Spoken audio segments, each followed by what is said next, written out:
A forgetful private learns through experience that if you're going to lie about having your SAPI plates, maybe keep your distance from the hothead jock of an NCO known best for surprising people with random plate checks in the field.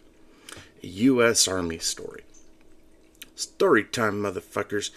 Better buckle up and strap in because we're about to spin the damn tire so hard that by the end you'll be wondering how so much mud and smoke flying everywhere could result in making it like maybe halfway down the block max.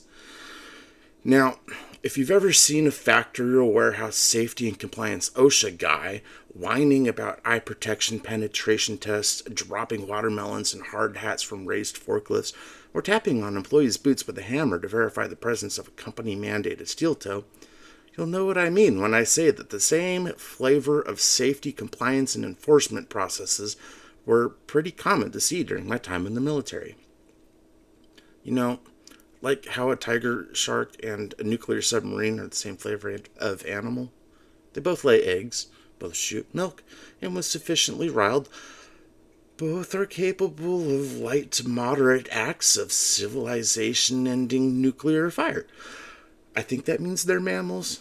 Yeah, no, that sounds right. I mean, look, it's in the name, tiger shark. Duh, if it was a fish, they'd call it a whale shark. Hey, wait a fucking second. Never mind. Okay, anyway. For the more serious training events, you'd typically be ordered to show up in full battle rattle, all the bulky stuff, supplies, armored vest, water source, blah, blah, blah. Now, while most people believe that the rattle part is in reference to the clattering noise it makes when moving and all of that stuff, in actuality, it's because a rattlesnake bite leading to hospitalization and or death is preferable to spending more than a couple of extra hours in the heat wearing all that shit. However, the less critical or more performative training scenarios would often specify the uniform as full battle rattle, no plates instead. You see, the armor SAPI plates in the bulletproof vest could be removed and or replaced as needed, unlike the human brain, which remains quite difficult to remove without messing up the carpet. Unfortunately, science simply isn't there yet. But, alas, at least we had removable SAPI plates. It was often enough the case that soldiers would ask for clarification if it wasn't specified too, just in case. Plates or not. After all, you're not really getting shot at, and those things are heavy as shit on top of severely limiting your mobility, which means some people tried to avoid wearing them, or hoped they didn't have to, or maybe forgot them at home, and are now trying to figure out how fucked they are now. Once everyone was on site for that kind of thing, it wasn't unusual to see one of the more authority-hungry or bored NCOs, typically a new E5, walking around punching the shit out of people randomly throughout the morning. It wasn't always clear at a glance if a plate was present in the vest or not, but if somebody had plates as they're supposed to, they'd feel nothing but a loud knock sound. Bam! Next. Bam! You're good. Bam! Nice. So on. It's kind of fun to feel so resilient. It's kind of fun to feel so resilient to strikes to the lower enlisted would run around doing this to each other on their own volition as a boyish prank or just to horse around for fun too, because of course they would. You couldn't help it at times. After all, who wouldn't have at least a little bit of fun running around hitting their friends and foes in the sternum for free by claiming you were checking equipment status? I'm sure you can guess where this is going. It won't be the right guess, but you'll be in the ballpark for sure. On this particular day, it was one of the bigger training events, which included some of our sister units from the battalion working within the same AO as part of a joint operation, which also meant that some of the real big dogs of the battalion were also present and active in a way that a smaller unit like mine rarely saw or had to worry about seeing. Colonels and shit. Full birds, as we call them. Our people are all standing roughly in formation, a big old square-shaped flock of troops meandering in place with all their fancy equipment as instructed. Everyone is doing their best to either appear ready to rock or to not appear ready to be anywhere else but here. We weren't technically in formation, not quite yet, But the looming inevitability of that fate can inspire the subconscious mass adoption of that shape/orientation entirely unprompted. All we had was the cue, and we'd snap into place like magnets. But until that happened, we were stuck waiting in place for one of these colonels to give us a brief pep talk that wouldn't evoke as much pep as envisioned, as tradition demands. Then we could go on our merry way to do the rest of the bullshit nobody wanted to do today either. Correction. Most of our people are here. Where the fuck is Birdwell? Apparently, multiple people seem to realize his absence at precisely the same moment, because a whisper rustles through our sloppy quasi-formation. It's each person who gives enough of a shit to ask the next person does so. Then a whisper rustles its way back across, row by row, translating to something like, fuck if I know. An answer which also verifies that Birdwell himself wasn't part of the whisper chain. Cool. The colonel is now finally approaching us from the far side of an open field, walking alongside and chatting with our first sergeant, the scariest, highest NCO possible within a unit like ours. He was a man whose vibe and look might be best described as resembling Neil deGrasse Tyson if the man was a character from Starship Troopers instead of an astrophysicist. Is that last part important? No. Is it funny? Kinda. And from the other direction, here comes fucking Birdwell from the parking lot side of the field, hastily limping and waddling towards us with all his gear and shit in tow, clearly well aware that he's once again a bit late to the party like normal.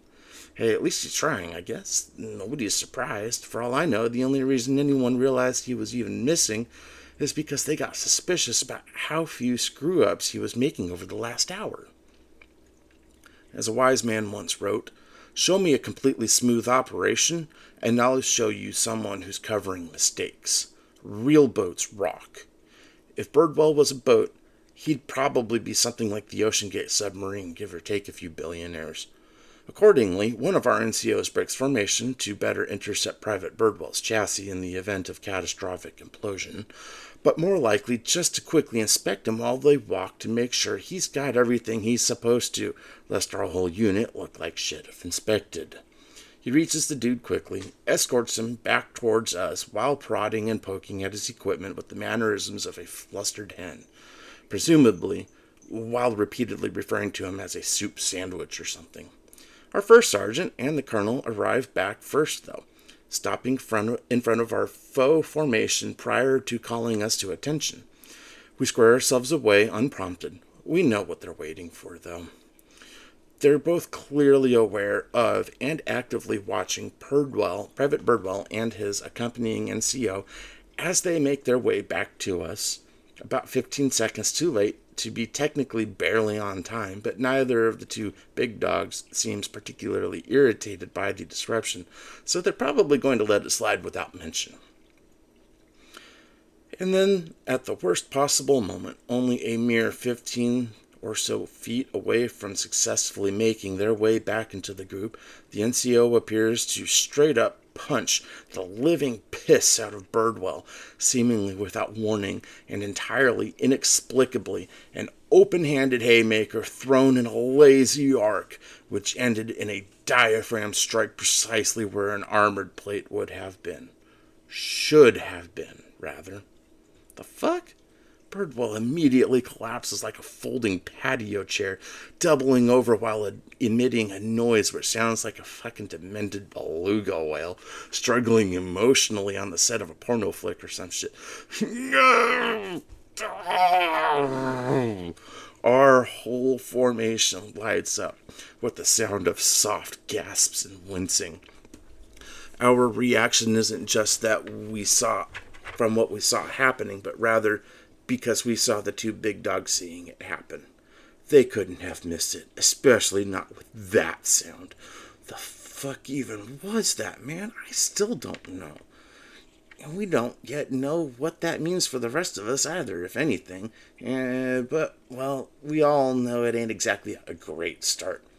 Worse yet, Sergeant Yanders, the NCO in play, apparently forgets to look at any degree of surprise or concern at all. So instead of his looking like an accident, or Birdwell's fault for forgetting his plates, which he clearly did, it looks more like Anders was basically just like, you know what, nah, fuck this guy, then socked him out of the blue right in front of our battalion's fucking commander. A person who'd obviously have no idea that Birdwell is a problematic soldier, or even that a plate test mediated by punch verification is a pretty common feature of day-to-day enlisted horseplay wang-janglery. Everyone is dead silent for a few long seconds as Birdwell straightens up a bit, then lopes his way to the back of formation, where he vanishes inside the crowd. Sergeant Yander steps back into rank with a lot more military bearing, but he's also noticeably sheepish about it, and might have been hiding a smirk. Mistake or not, he doesn't seem to feel too much guilt over the outcome. First Sergeant tracks each of them with his eyes as they disappear into the swarm, and then breaks the silence. His booming voice flies across the small gap to hit all of us, like a syllable-fueled ICBM slaughtering both innocent and target alike. Sergeant, dare I ask what the fuck even was that? No answer. Crickets, apprehension, fear, and the whine of our communal firearm-induced tinnitus eagerly filling the blank spots, as it always tries to, and shall forever, till death do we part.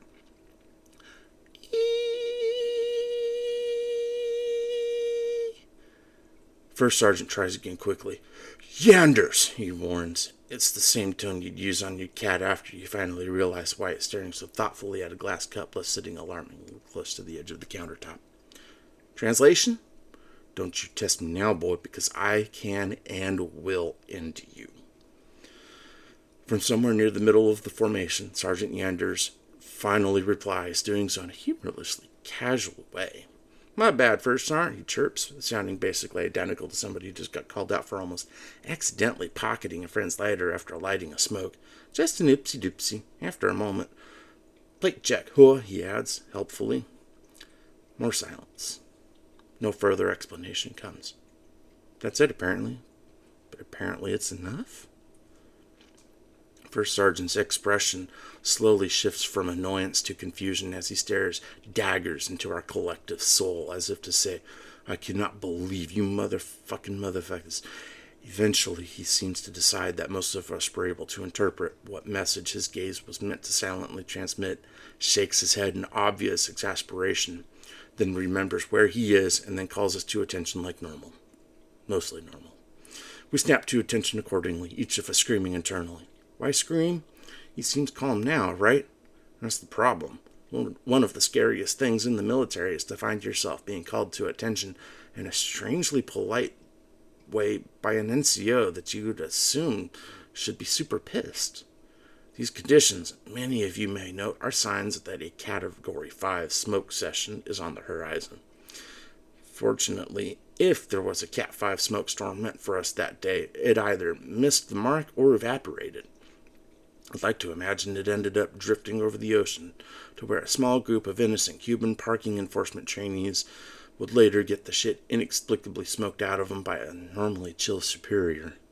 Most critically for our well-being, the colonel acts like they didn't see shit before or after the event. Good taste, ma'am, because that's what we chose to pretend as well. Birdwell included, perhaps especially him. In the end, somebody seemed to forget to inspect our collective plates after all, or any other part of our loadout for that matter. Convenience, what a gift. Of course, everybody knew damn well that at least one of us clearly forgot to bring them as instructed, so why bother? Fail one, fail them all. And if you know the outcome beforehand, you may as well leave us to our mission in decently high morale. We all knew we'd have failed if checked, so a lesson is learned either way. Plus, who needs an inspection when you can have a really poorly timed SAPI test moment 10 feet away from the highest ranking officer in the direct chain of command? The plate check will continue until morale improves.